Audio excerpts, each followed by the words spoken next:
Some of us have been here since 7 o'clock this morning.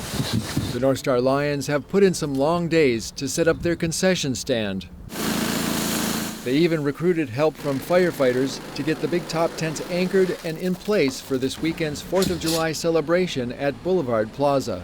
It's a lot of waiting for deliveries and stuff, but it's a nice day. We're glad to be out here. This is our initial order for this year's event. There's 80 cases of water, 160 cases of pop and juice, and we still got 160 cases of ice cream coming in. The Carnival Midway stands ready for fairgoers with food booths and amusement rides like the Ferris wheel and Kamikaze.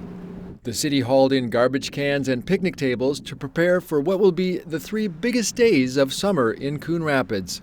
The weather's going to be fantastic, and we're going to have lots of beer and lots of music and fun, the car show, the parade, and we hope everybody comes out. The 4th of July celebration kicks off at Boulevard Plaza on the grounds of the Coon Rapids Ice Center on Saturday, July 2nd. The carnival starts at noon and the car show at 5 o'clock. And from 6 to 10 p.m., there will be live music from the Castaways. On Sunday, July 3rd, the parade starts at 1 p.m. New this year, it's the Coon Rapids High School all-class reunion from 5 to 10 p.m. And from 6 to 10 p.m., enjoy live music from the City Knights Band. Then on Monday, July 4th, the Firecracker 5K starts at 8 a.m., followed by the Kids Sparkler Dash at 9:30. From 6 to 10 p.m., the Rockin' Hollywoods take the stage, and the big fireworks show at 10 p.m. For details on the celebration, log on to the city's website, coonrapidsmn.gov.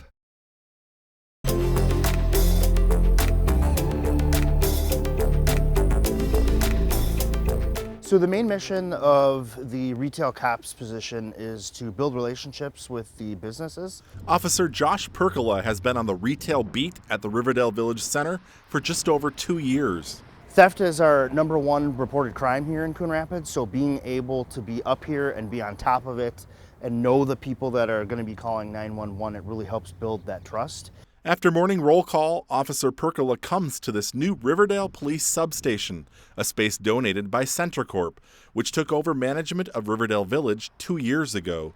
In between paperwork and calls, he helps train store managers, loss prevention officers, and employees. We also do risk assessment in the businesses, so we talk about cameras, we talk about what to expect when you call the police. It's been a wonderful situation for everybody. Senior Property Manager Ryan Burke says the police presence in Riverdale is valuable, with around 1 million square feet of retail space. But the relationships that have come from this partnership are priceless. They've appreciated the space, we've appreciated their presence, and it's really come together and tied the knot for a great relationship so far. The police department recently assigned a second officer along with a police detective to their retail crime prevention team, and it's paying off. Earlier this month, both officers from the unit were assisting on a traffic stop when they noticed clothing with the tag still on. It was determined the items had been taken in a shoplifting incident in Riverdale. We're just really excited to have a proactive management group up here. We believe, much like CenterCorp does, a thriving retail market in Coon Rapids is vitally important. As new businesses open in Riverdale, officers will continue to make the rounds to make sure both would-be thieves and store employees know the police department isn't too far away. Once we're starting to go to these businesses, they're like, oh yeah, it's great, we're so happy to have you up here. And that really just helps facilitate that conversation of, what can we do to help? Because we want businesses to stay, and we want people to feel safe, and we want customers to feel safe.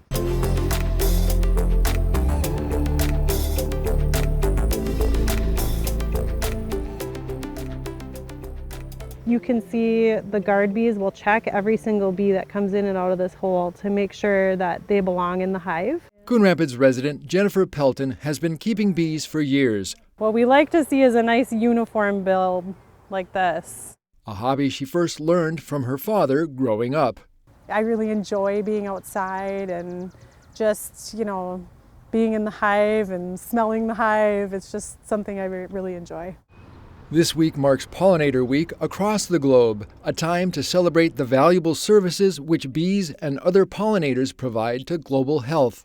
Honeybees are pollinators, but what I like about beekeeping is it encourages people to see bees as just gentle, safe creatures that they are. They're not like hornets or wasps. Pelton is one of 2 volunteer beekeepers involved in a pilot program with the city of Coon Rapids. So here's a white ring outside of the pupa, and those are larvae. Those are the baby bees. There are 2 test hives on city-owned property. The city's sustainability planner, Olivia Doro Hovland, leads the project. So we're bringing staff out to see how the hives behave. We're doing research into what other cities allow for when it comes to beekeeping. Here's some new wax being built out. And right now they are just storing nectar in there, which will turn into honey. Coon Rapids does not have a beekeeping ordinance, although there's been increased interest among residents to keep bees. And then at the end of this year, we'll decide what we want to do moving forward.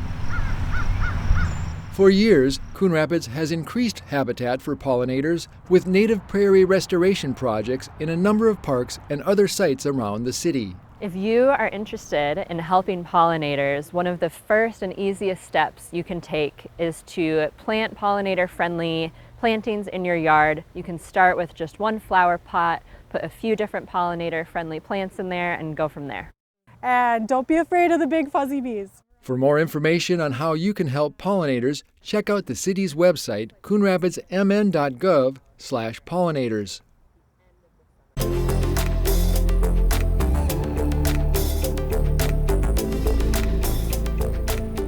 Here's a quick recap of the Tuesday, June 21st City Council meeting. Voters in 1 Coon Rapids precinct will be casting their ballot in a new location this fall.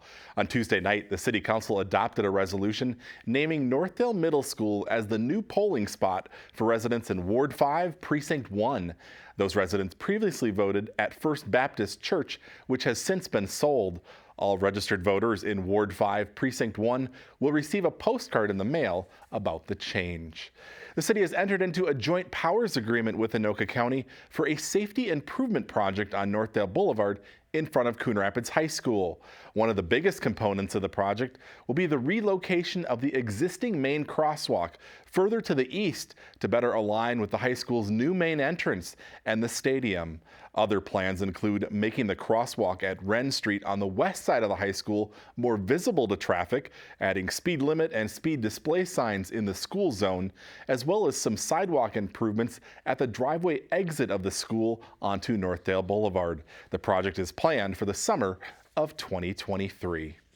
City leaders and staff are bidding farewell to Police Chief Brad Wise. Wise, who's been with the department since 1995, is retiring at the end of this month. He spoke Tuesday night during his final appearance at a city council meeting. The support that has come from this city council, this present group, and previous iterations of the same group, I've felt it personally. I felt the support of the citizens, all of which helps strengthen our police department and builds morale and makes my job a lot easier. Council members took turns thanking Wise for his service and dedication to the citizens of Coon Rapids. And that's a quick recap of the June 21st City Council meeting. As always, you can find the full meetings on cable or the CTN YouTube channel.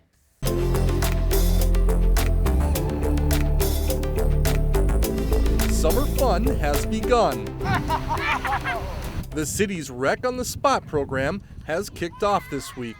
The program is free and gives kids ages between 5 and 14 a chance to play outdoors and soak up the sun. Since 2019, Rec on the Spot has given kids opportunities to participate in a wide variety of activities. With the high turnout the program is seeing, city leaders are pleased with its success and excited for what the program can grow into. I'd say this is kind of the highlight program that I've done. I've been at the city for 15 years, and a lot of what I do is I do adult softball and I do other programs. But being able to really engage and get kids into the program that might not necessarily be able to afford or have the resources to get into a pay-for program, this is a great opportunity.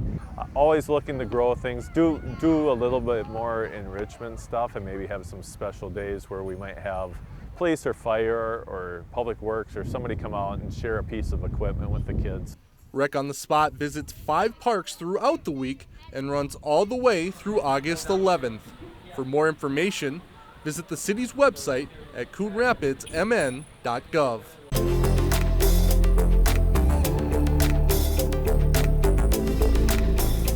So it was a big 2021 year for us. Business is booming in the Riverdale Village Retail Center. At the height of the pandemic, more than 300,000 square feet of retail space sat vacant. Going through the pandemic, working with our leasing team out of West Palm Beach, we put together a plan on how to bring in new prospects and how to get together. And it worked amazingly because now we're down to around 40,000 square feet of vacancy. The old Sears building, which has sat vacant for the past 7 years, has new life. Schneiderman's Furniture recently opened a 136,000 square foot showroom. The old JCPenney building is being converted into 5 different tenant spaces. One space will house a large national grocer, and another will be home to Sierra Trading, an outdoor store. Also, Burlington Coat is moving into the old Bed Bath & Beyond space. As for the smaller storefronts in Riverdale Village, Pro's Nails and Crumble Cookies both recently opened, and the management team hopes to lure in a few more. So that's phase 2 now that we've filled the big boxes, is getting those smaller ones to come in. And as we move on past the pandemic, that'll be a lot easier for those type of tenants to expand and open into new areas. As for that unnamed grocery store that is expected to open at the end of the year, several published reports indicate it will be an Amazon Fresh. But official confirmation is still hard to come by. It is not up for us to announce, but they will announce it when the time is right.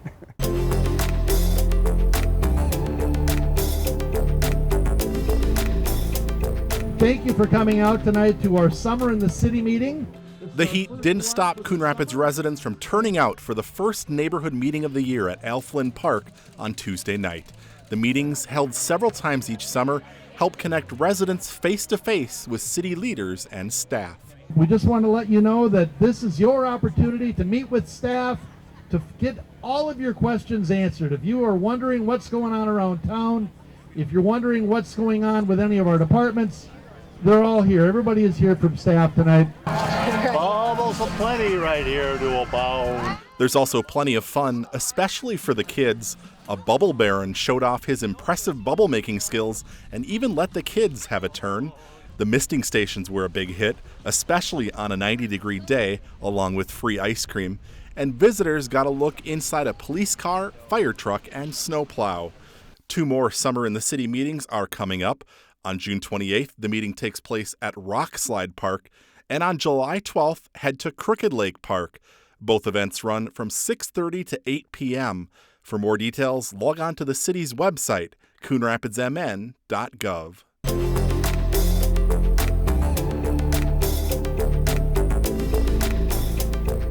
There's a change in leadership at the top of the Coon Rapids Police Department. Chief Brad Wise is retiring at the end of June. This week, Captain John Stanky was named the new police chief. Wise and Stanky will work together to transition duties over the next few weeks. Stanky grew up in Coon Rapids and has spent his entire law enforcement career with the department, first as a community service officer back in 1993. He calls it a great honor and a privilege to be the next chief. I don't have any drastic changes, but my vision for the future involves enhancing our relationships and our outreach with the community. So I have some ideas for some exciting new objectives that I think are going to just help enhance the relationship with the community and make things better for everyone.